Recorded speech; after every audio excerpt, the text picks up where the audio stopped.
Hello everyone, this is Tactical here and welcome to another episode of Total War Warhammer 2 online multiplayer replay.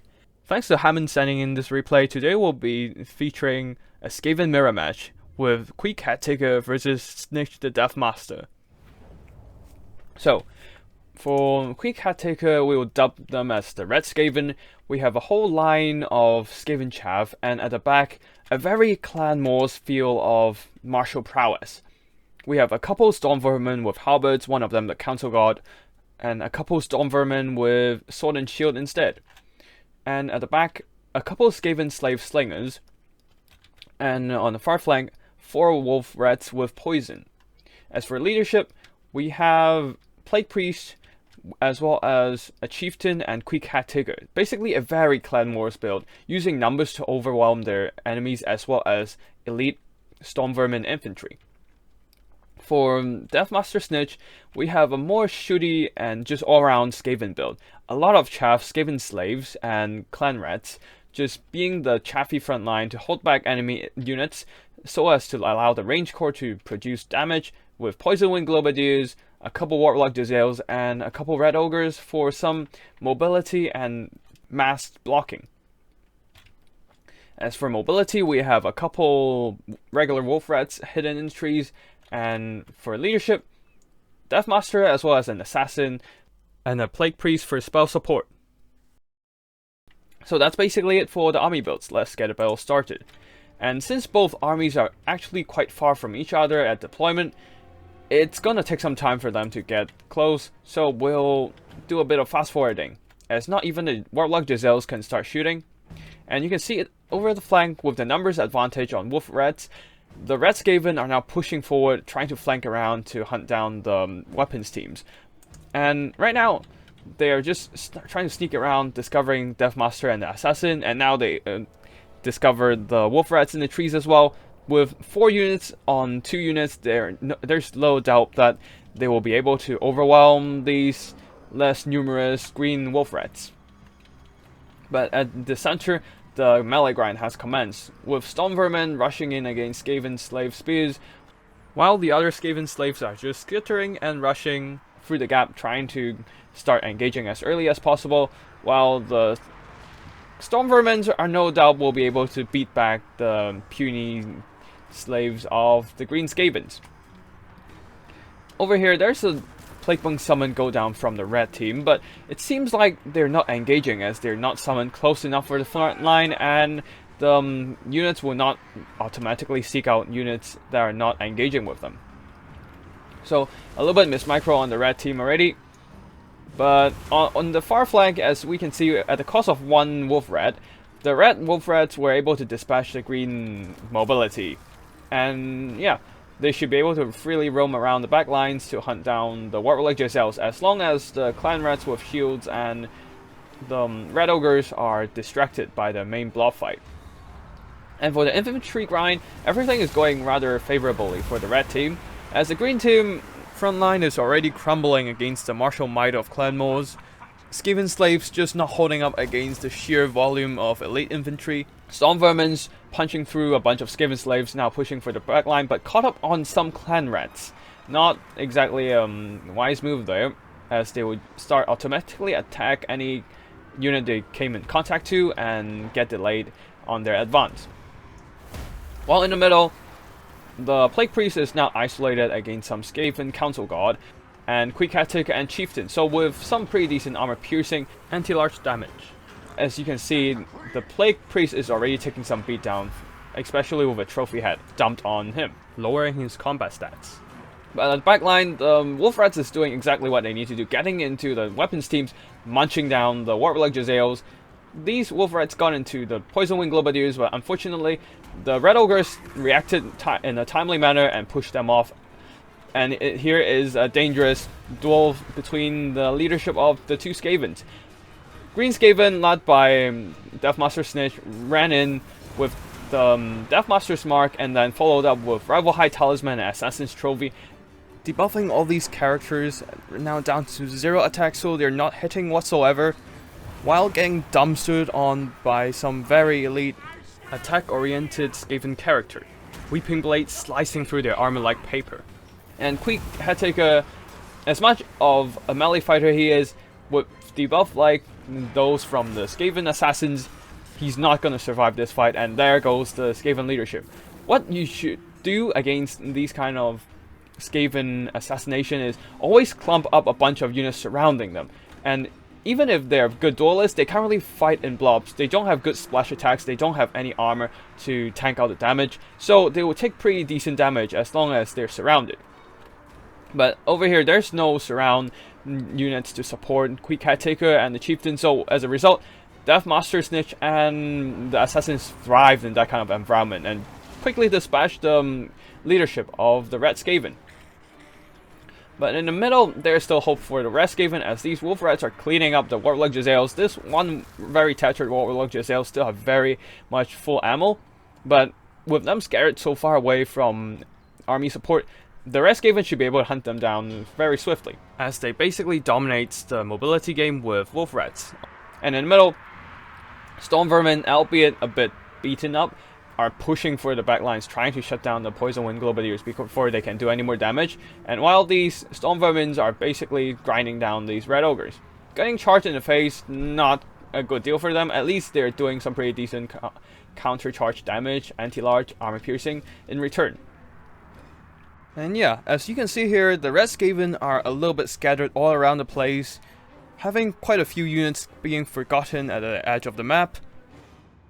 This is one of the dangers of using Skaven units, as their low leadership and high speed means that they will route, and they route fast, running all the way to the edge of the map and staying away from your peripheral vision. So you basically just have units all over the place as battle goes by, and you always need to remind yourself to check for routed units that regrouped, and make sure they keep getting utilized instead of standing there idly. Other low leadership factions like Greenskins and Beastmen do not really have the same problem, as their melee units tend to be better than Skavens and hold a little longer in melee. They also have stuff like Sewa and Primal Fury to counteract that low leadership. But over here, the Red Skaven managed to finally chase off these Poison Wind Globadiers, so they shouldn't be back anytime soon. But over here, Wolf Rats, crucial mobility for the Red Skavens, but got left here and forgotten, now getting charged by the Red Ogres, routing, and since they're so close to the red line, they are not going to come back whatsoever. With the loss of Queek, Headtaker, and the Chieftain, as you can see here, the Red Skaven leadership is all down to this Plague Priest, and it all comes down to whether they have the units to get rid of these Poison Wind Globadiers before they can destroy the elite armored infantry. If they can actually get rid of these Skaven weapon teams from the green side, they still have a good chance, because Skaven slaves, some Red Ogres, and leadership from the Green Skavens are not particularly good at dealing with elite infantry. Yes, the Red Ogres can do armor piercing damage, but with the Council Guard and some back pocket Skaven summons, they should be able to dispatch these naked monstrosities of the Green Skaven. But too bad, the Poison Wind Globadiers are now starting to shoot into the Elite Council Guard as well as the Storm Vermin. The Poison Wind, in fact, draining their health. And now down to almost down to 10% of their health. The Council Guard is almost out of commission, albeit with having 28 units left, but the Poison Wind, in fact, is still taking off their models as we speak. Truly unfortunate for the Red Skaven. Over here, the Skaven slave slingers are basically dispatched by whatever units the Green Skavens have. No more firepower for the Red Skaven, so all they can do is start pushing for the Poison Wind Globadiers and maybe grind down the Clan Rats, hoping that a melee blob fight will turn into their favor. But things are not quite so for now, as the leadership loss from Queek dying is just a little bit too much. Even with having 66 models left, these Storm Vermin are so beat up, they're already wavering before going into combat. And over here, these Storm Vermin definitely feeling the pain here. Getting smashed by the Plague Priest, who's so close to dying. Still not enough to kill off this supporting unit. And the Storm Vermin with halberds are running back, retreating, and almost at the point of wavering. While in the middle, the Red Skaven actually managed to shut off the Poison Wind Globadiers, giving themselves a little bit more fighting chance. But oh no, the assassins are coming in going for a alpha strike against the Plague Priest.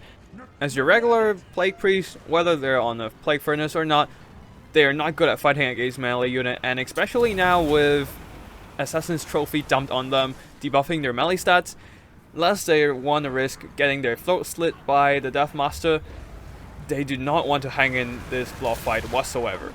And now the Red Ogres have charged in from the rear, doing some really nice charge damage on impact, destroying, basically routing the Storm Vermin. Not gonna come back whatsoever since they're so close to the white line again. Now Deathmaster as well as the assassins are in a blob fighting against hordes of infantry, but with all the Red Skaven infantry so beat up right now, they probably won't be able to hold on for much longer, as the Red Ogres are now charging into the backs, routing whatever units that are left standing. Only 7 Council Guards left, so they're not going to make any difference in this game whatsoever. And you can see here, all that's left for the Red Skaven is some tattered Council Guard and some Skaven Clan Rat summons. Maybe they can try snipe out this Plague Priest with Skaven Slave Slingers, but too bad. Army losses is almost hit. They're routed. Only some Storm Vermins, very tattered, are still alive, but with the Plague Priest getting hunted down by the Red Ogres, the Plague Furnace will eventually get beaten up by a monster blob. And with the summon from the Green Skaven side pushing the balance of power against the Red Skaven, Green Skaven takes the game, proving Deathmaster Snikch is the true ruler of Skaven. And now let's just have a quick fast forward and go into the post-battle screen. Now let's have a look at the battle performances of both armies. For the Green Skavens, the leadership did really well here. I like how the Green Skavens with their double assassins just avoided the engagement, circled all the way around the Red Army, and go around the flanks to assassinate the slightly isolated Queek, Headtaker, and Chieftain, separating them from their troops and sealing the deal once and for all. Some really good use of the assassination potential of these double assassins. The Plague Priest did some pretty decent Pestilent Breath and barely surviving the fight. As for the Skaven front line, not much can be said since they're Skaven after all. Maybe they did some pretty good job against something, say, like Skaven Slaves, but that's basically it. Poison Wing Globadiers, as always the MVP of the game, doing massive damage against whatever they can shoot at. I really like how the Green Skaven was able to crossfire against the offensive Wolf Rats using the armor of the weapon teams to kind of tank out the damage, while the other Poison Wind Globadiers and weapons teams crossfired into the offending Wolf Rats. And also holding the Red Ogres in reserve nearby, as the mobility in the form of Wolf Rats are gone. These Red Ogres were able to countercharge the Skaven Wolf Rats with poison on the red team, basically save the Poison Wind Globadiers from getting wiped out. As always, Red Ogres are great in the role of backline defender, countercharging whatever coming their way and dispatching mobility with their massive charge bonus as a monster. I also like the pick of regular Wolf Rats since they do armor piercing damage, and in the case of dealing against something like weapons teams, their armor piercing damage will be coming in handy. Unfortunately, there's nothing as such on the Red Skaven side, and also in the form of 4 Wolf Rats, the Green Wolf Rats got countered really hard here and basically didn't able to do much here. A bit of misuse on the Warlock Jezzails and not getting a lot of value there, getting chased down by the Wolf Rats with poison early. It's a bit of a waste, but with the effective use of Poison Wing Globadiers, Red Ogres, and of course the Assassins, the Green Skaven was able to pull out ahead of the Red Skaven. As for the Red Skaven, Queek Headtaker actually did some pretty decent damage in combat. It's just that 2 Assassins ganging up on him with a bunch of debuffs is just way too much. The Chieftain, his primary role is anti-large armor piercing, so against Assassins he's not gonna do too well. This Plague Priest over here had some summons gone down, but not really doing too much damage. As for the Storm Vermin, they didn't really pay for themselves, not earning too much value whatsoever, as they got bombarded by the Poison Wind Globadiers, and the death of Queek Headtaker really shake their hearts. So most of them routed early before they can really dish out that hurt against the chaffy Skaven units. As for the Wolf Rats, they did some pretty good work on some of them. These two not quite earning their value, could have done a bit more had one of the units not routed off by red ogres because it was left idle. The red Skaven team made some mistakes, sacrificing their key units, allowing the green Skaven team to capitalize on and gain advantage. As for the rest of the Skaven slaves, they're Skaven slaves after all, so not much can be said about them, and that's basically it for today. I hope you enjoyed today's replay, and if you do, don't forget to hit that like and subscribe button, as I will regularly uploading content on, say, tips and strategies for multiplayer combat, or wild builds and general battle replays. So be sure to keep up on the latest content by subscribing to the channel. And if you have some replays that you are proud of and want to showcase, feel free to drop by my Discord or send me an email with the replay file, and I will gladly check it out and see if I can make a video out of it. So that's basically it for today. Thank you for watching, and I'll see you in the next one. Tactical Lich signing out.